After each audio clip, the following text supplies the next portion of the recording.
Channel Studios, New York. Lee Zeidman along with Herb Brooks. Calgary still nursing that 3-goal edge, but the score 4-1. Well, the Soviets were better, Lee, and Calgary was outstanding killing penalties. We'll have highlights and analysis as Sports Channel's exclusive coverage of Superpower Face-Off 2 continues after this.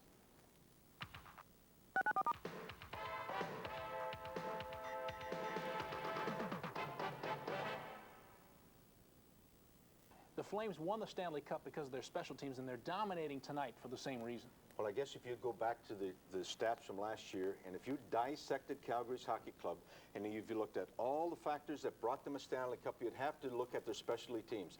In over 80 games, this Calgary hockey club was either number 1 or 2 in the power play or the penalty killing. When people say about the specialty teams, everybody focuses in on the power play. But the good teams has a flip side to that, and that's the killing of penalties, whether 1 man down or 2 men down. Here we see Calgary, 2 men down. Watch that triangle. Watch how they have 2 guys facing the puck. Watch how they react off one another. Watch how they rotate that triangle. They're very well schooled, very well coached. This is discipline, this is communication, and as good as the Russians are, as good as the Soviets are in a power play, they can't crack this thing. So again, this is probably one of the big reasons that Calgary won a Stanley Cup last year. Well, we mentioned tonight about the Soviet stars, Sergei Makarov and Sergei Pryakin, who are playing for the Flames tonight. But that Calgary club also has a Czechoslovakian who is going to be a superstar this year. Well, there's no question. Last year was sort of his year of acclamation. And we're talking about Hrdina. They call him the Super Czech. Here's a guy that I think is just going to just add to the depth of this hockey club. He understands the European game very well. The Soviets had to take some chances this second period to get into the game. They had to take some long passes. He reads it, he picks it off quickly, one-touched it in the goal. Oh, Calgary is going to be a much better squad than they were last year, and that's when they claimed the cup. We'll go back to Leningrad for period 3 between the Calgary Flames and Khimik of the Soviet Elite League. Superpower Face-Off 2 continues after this.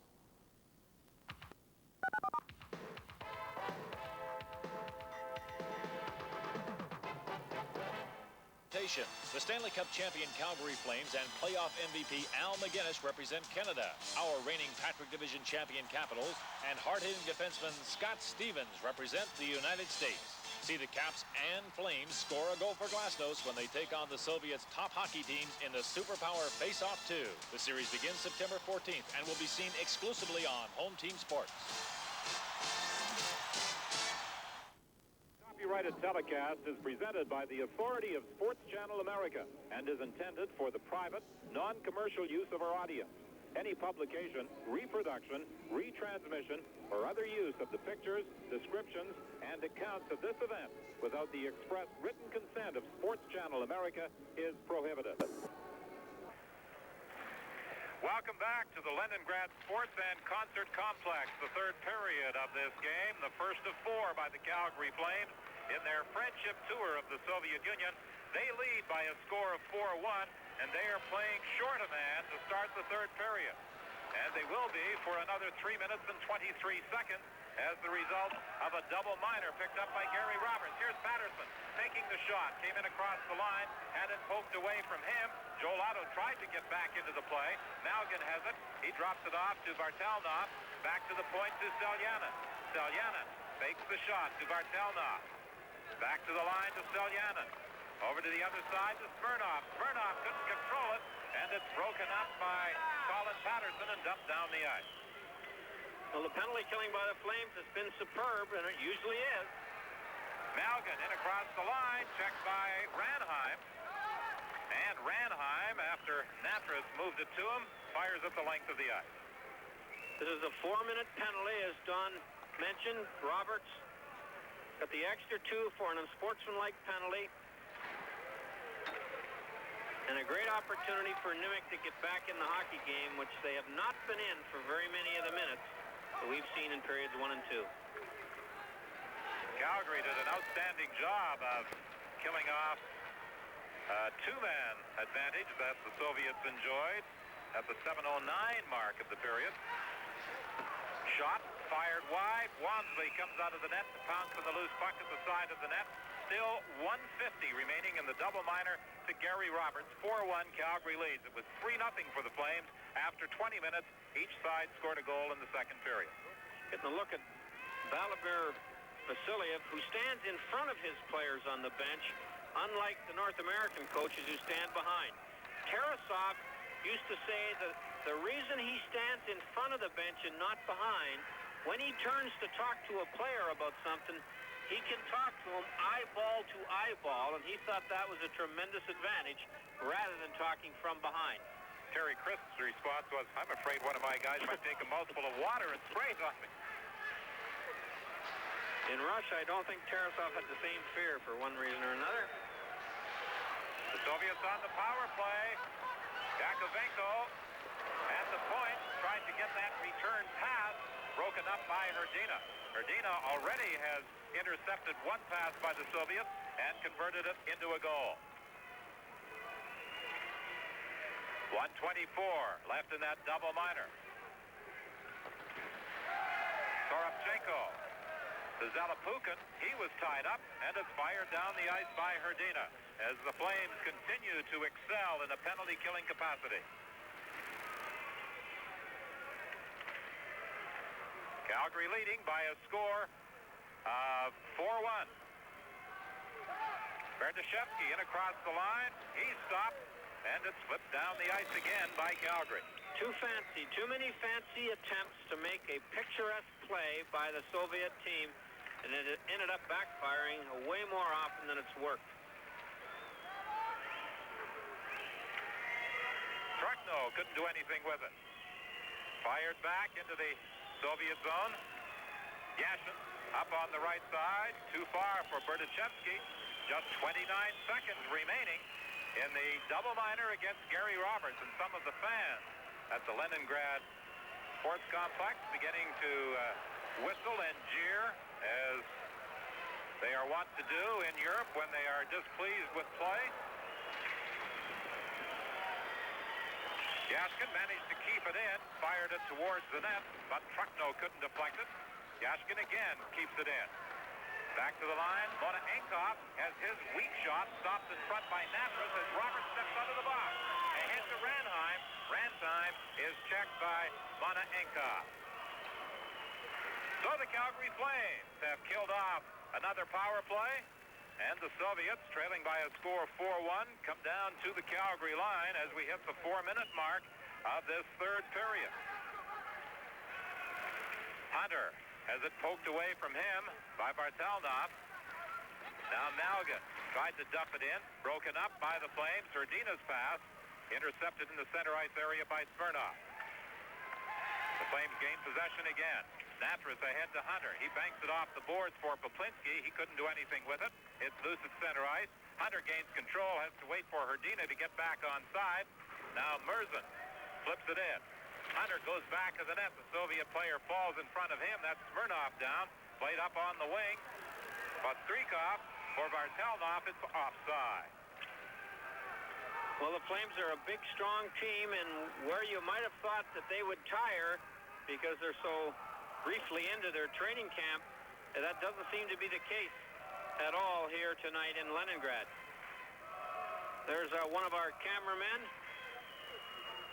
And you must say, Don, that our camera people here and the people in the truck, there's one guy sitting in the end seats with those binoculars. You can see Moscow on a clear night from there.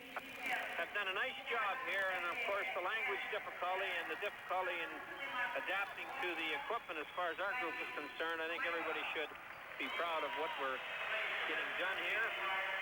I know I had a tough time turning the lights on in my hotel room, so these guys have bigger problems than that.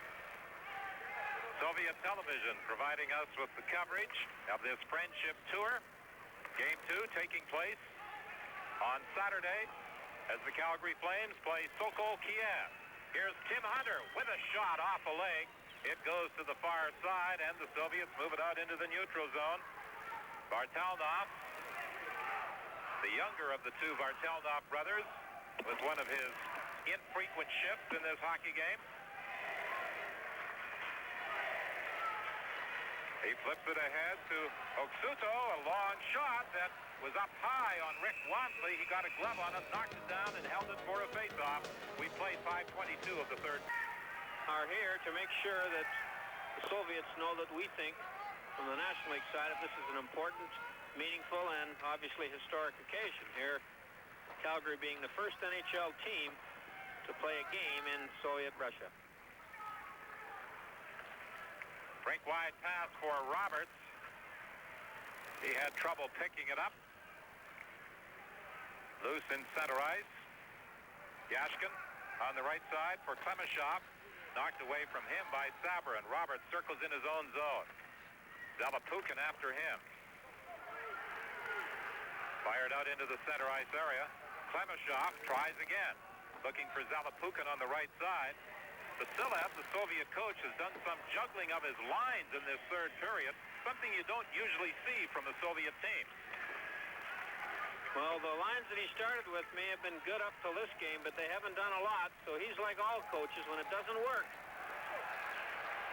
Berdashevsky let the shot go.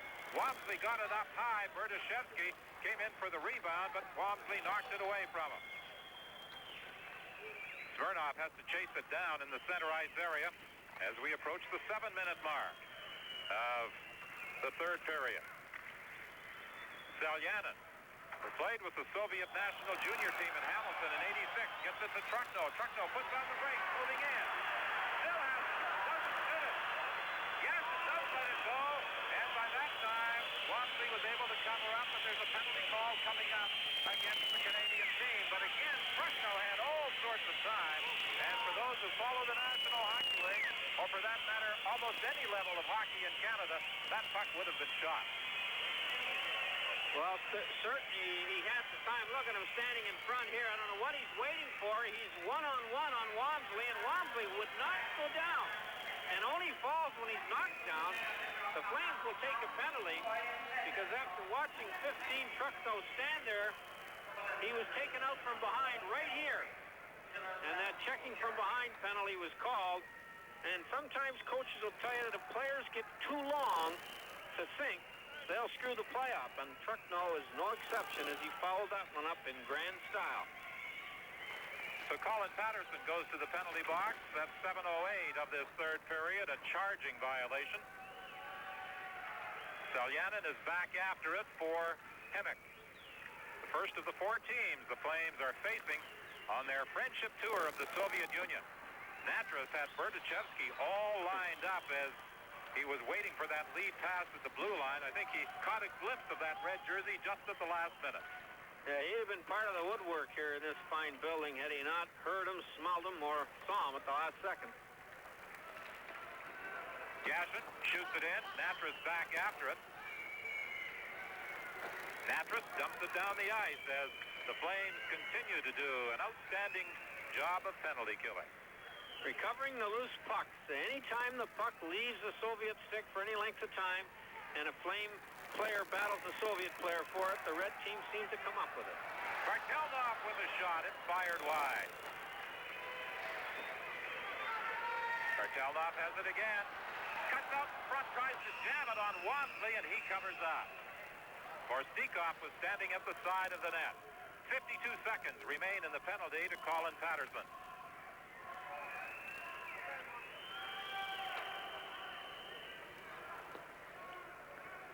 Face-off to the right of goaltender Rick Wamsley.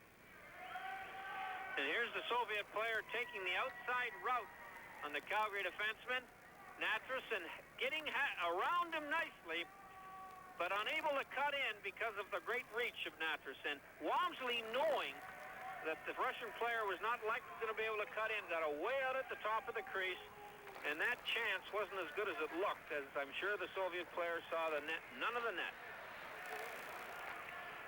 Kartelnov, Yakovenko with a shot, a screen shot that is wide of the goal. Kartelnov. In at the side of the net to Malgin. Malgin couldn't center it. Good work by the newcomer, Johansson, for the Calgary Flames. 24 seconds remaining in the penalty. 4-1, the Flames lead it. Basalgin at the point. Decided not to shoot, slipped it into the corner. Voskresensk was looking for the point and almost had that one intercepted and fired down the ice. Loose puck in front of the Calgary goal, and this time, Nieuwendyk gains possession. He dumps at the length of the ice. Well, the Calgary penalty killing's been superb, and if you had to point at one thing that gives dim the edge they've had tonight, it would probably be that their penalty killing has been excellent, and on the power play, Calgary has cashed in. When those two things happen the same night, you rarely lose. Who's puck at the side of the net? Mark Hunter races into the corner to pick it up. Hunter back of the goal. Didn't see Gary Suter as Suter had raced in from the point. Now it's picked up by Roberts along the boards. Bartelnoff tried to move out with it. Suter knocked it away from him, flipped it high to the corner. Gary Roberts plays it around the boards to the other side, but Torpochenko gets there first.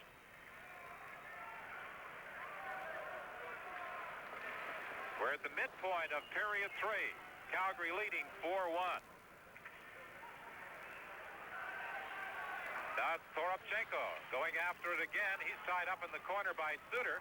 Zalapukin comes in to try and help out. It comes back to the point to Monenkov. Monenkov cuts in front. Flips the shot up high on Wansley. The puck bounces out and underneath the Soviet player, resulting in a whistle. Well, Yuri Hrdina did not take the point man, Monenkov, and he walked in off the point after Hrdina just threw a stick at him in an attempt to check and caused all kinds of troubles, and it resulted in this opportunity right here. A nice heads-up play by number 2, Igor Monenkov, and not a very sharp play by Yuri Hrdina to allow him to get that kind of room. We've played 10 minutes and 21 seconds of the third period. Calgary enjoying a 4-1 lead. Calgary with 3 goals in the first period. They opened the scoring just 31 seconds into the game. Gary Roberts, the marksman. McCrimmon back of his own net. McCrimmon plays it up on the boards. Too far for Patterson. It'll go the length of the ice. No icing on the play as Solyanin is back after it. This fine facility will also be the site of the World Figure Skating Championships in January. And we'll have coverage for you on CBC television. Fleury getting that lead pass, driving in and firing it up over the glass and out of play. A few words on... That'll put you at center ice for these exciting games between the NHL and the Soviet Union. Gear up for the hockey season when Calgary battles Sokol Kiev at 1 o'clock Eastern, 10 a.m. Pacific, live Saturday, exclusively on Sports Channel.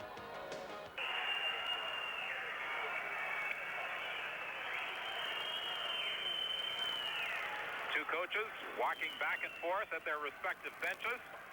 Vasilev in front of his players, Terry Crisp behind them.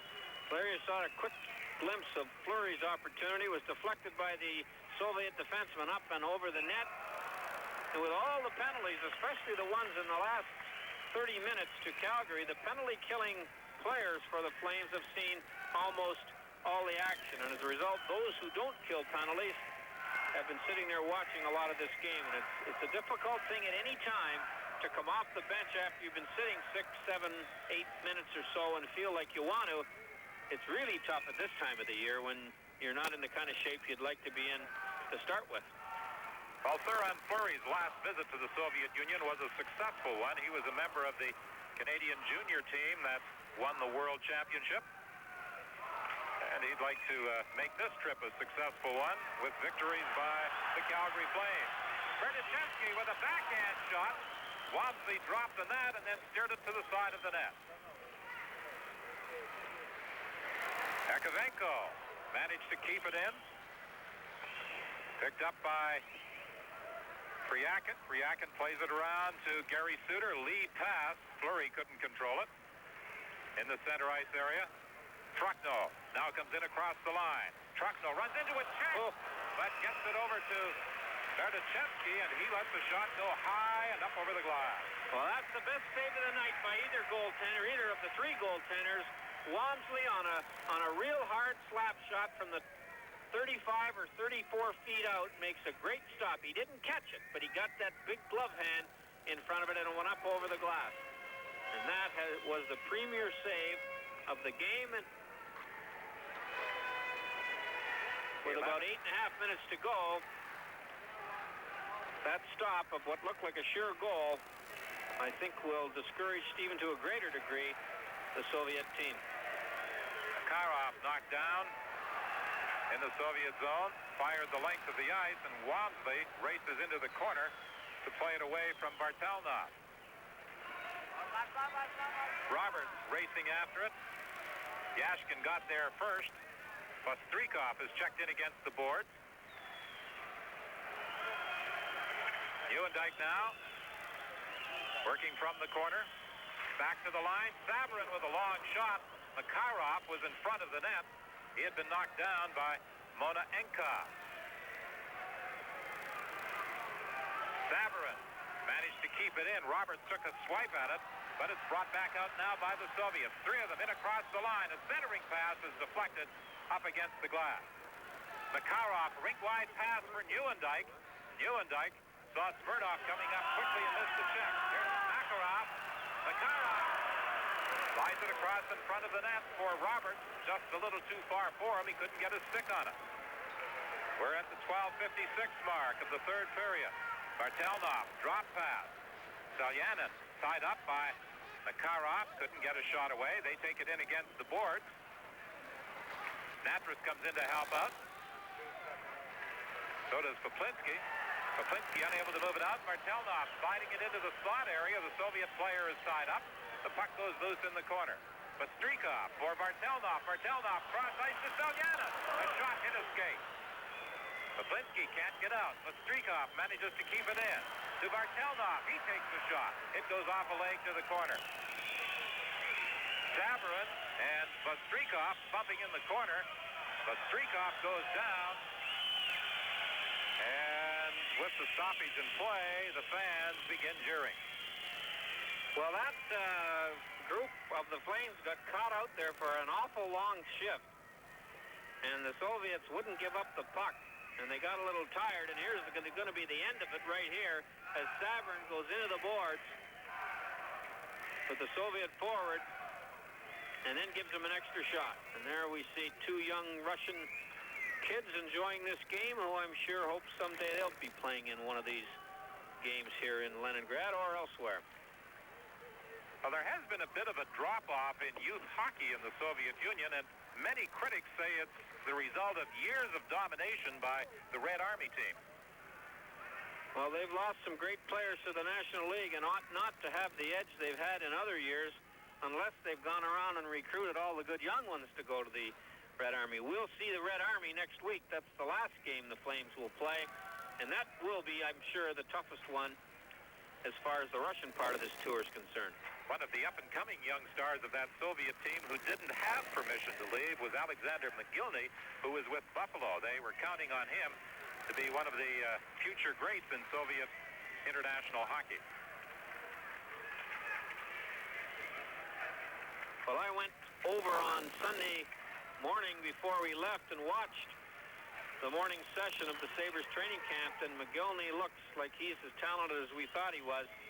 And reminds me a lot of Makarov, to tell you the truth. He's kind of the same build. He skates the same way. If he could ever turn out to be as successful as Makarov, what an addition he'd be to the Buffalo Sabres. Nikitin attempting to center it. Goes off the side of the net. Bartelnov cutting in front of the goal. And it's broken up by the Flames, and Doug Gilmour brings it out. Gilmour looking for Colin Patterson. He couldn't quite reach it. And it slides down into the Soviet zone. And it is Nikitin. Checked as he attempts to get it out.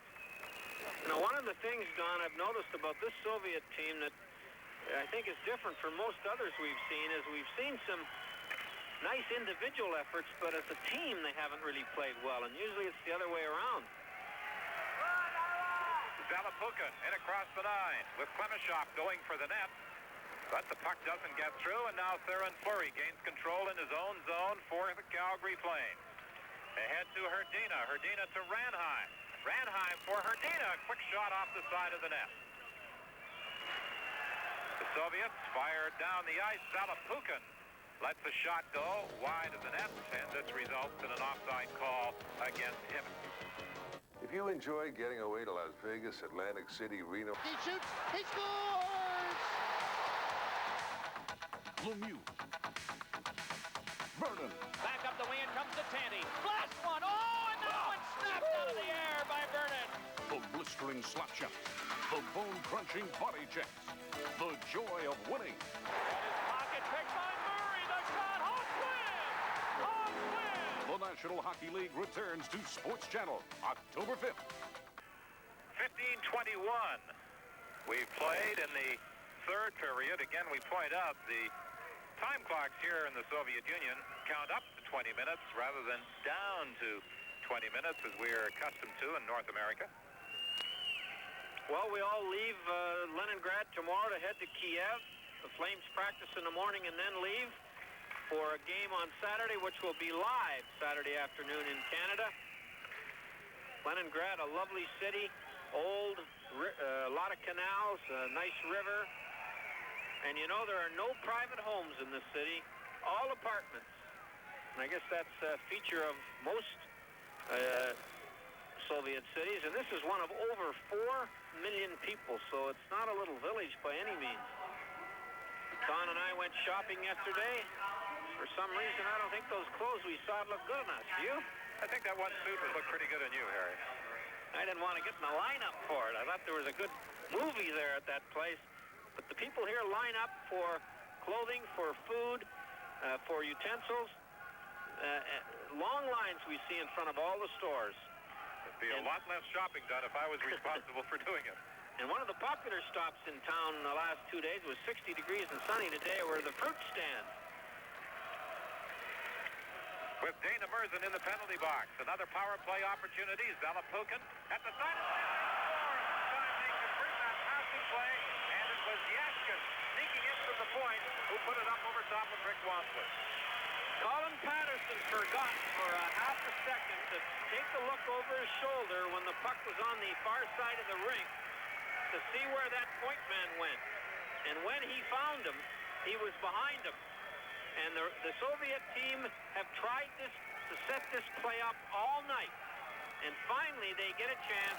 And you can see right there, the point man came off the point to give them the third man in front of the net.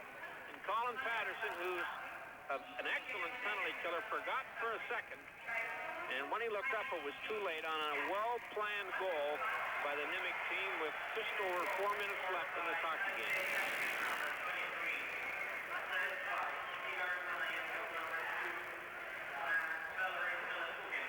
Zalapukin drawing the assist on the goal by Yashkin, his second goal of the game. Here comes Newendijk. Newendijk moves in. Glove save by the goaltender, Chervyakov. Roberts gets it now. He lets it go. And that is high off the glass. Savarin from the point manages to keep it in. Makarov gains control, rink wide, and fired wide by Joe Newendijk. Now it's Roberts in the corner, circling for Calgary. Roberts, tied up against the end boards, manages to get free, looking to center it, and then got it back and jammed it just past the far post, fired down the ice by the Soviets. We have 3.5 minutes remaining in this third period, an icing call against Khimik.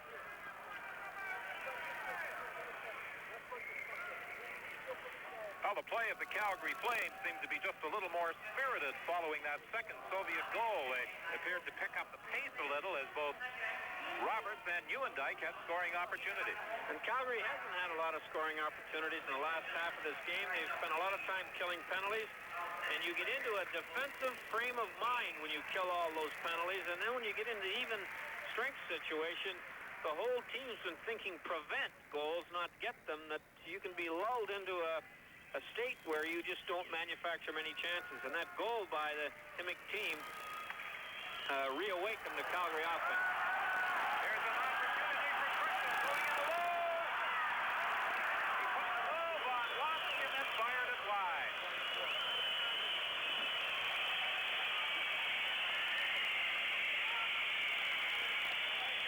One move too many by Truckno as he went in alone on goaltender Rick Walmsley. And it's an offside call as the Flames flip it in across the Khimik blue line. We're at 17:10 of the third period. Well, Truckno went in, he faked the backhand and then thought he could beat Walmsley across the front of the net. Now watch the fake. Here's the backhand fake right here. Right here. Then he pulls it across, figuring he can hold Walmsley for a second and then beat him across the net. But Walmsley, the cagey old veteran, has seen that move before, and he beat Truckno across the net to stop a goal that would have made it a 4-3 game with 3 minutes left. Yakovenko in his own zone. Lead pass up to the blue line, broken up by Joel Otto. They try again. Vesalgan for Yakovenko. Yakovenko to Vartelnov. He couldn't do anything with it.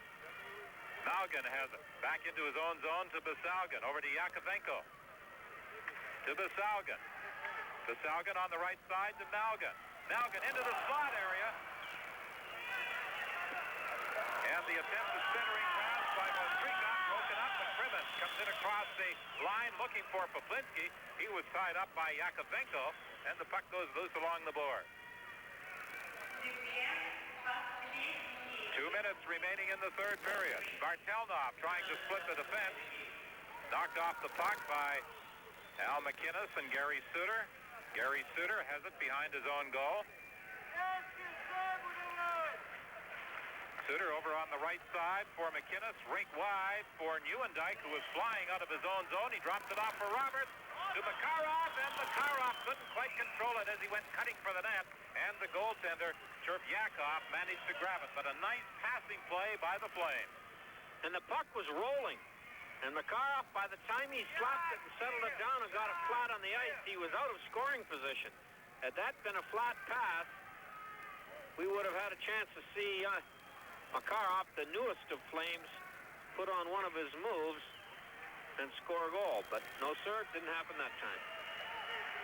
1:30 remaining in the hockey game. Soviet player upset at the blue line by McInnes. Makarov manages to get it free, but it was out of the reach of Gary Roberts, and back comes Zalapukin. Zalapukin faking the shot, attempting to split the defense unsuccessfully, and it's flipped down the ice by the Flames. Yashkin, who has scored both goals for the Soviets, unable to get it out. Roberts, centering pass. He was looking for Makarov, and the Soviet goaltender knocked it down. Back they come, three strong. To Zalapukin, broken up nicely with a poke check by Savarin. Now back to the line. The point Ankov, he couldn't keep it in. 40 seconds remaining in the third. Calgary leading by a score of 4-2.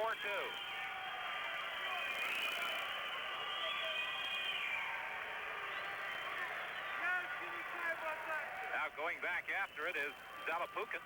Zalapukin, rink wide with the pass for Smirnov. Smirnov to Zalapukin. Zalapukin still controlling it, takes the shot, drops it for Smirnov, and it's knocked out into the neutral zone by Colin Patterson. Johansson, following up on the play, fires it down the ice, and that will be the last opportunity for the Soviets as the Calgary Flames defeat Khimik of the Soviet National League by a score of 4-2. Well, Calgary did all the offensive damage in period one, did a great job killing penalties, and late in the game, the last 10 minutes, we saw the Soviet team come on to some degree offensively, but they couldn't penetrate well enough to tie the game. One thing they did all night, there's the power play goal, and the nice one that we talked about to make it 4-2. They dropped past themselves into obscurity, and the Calgary Flames, anticipating a lot of those drop passes, got out of trouble on what looked like a dangerous rush by one too many drop passes. So the Flames get their first victory on the Friendship Tour, and this was a very friendly game, I thought, compared to the ones they say in Czechoslovakia that showed quite a bit of animosity.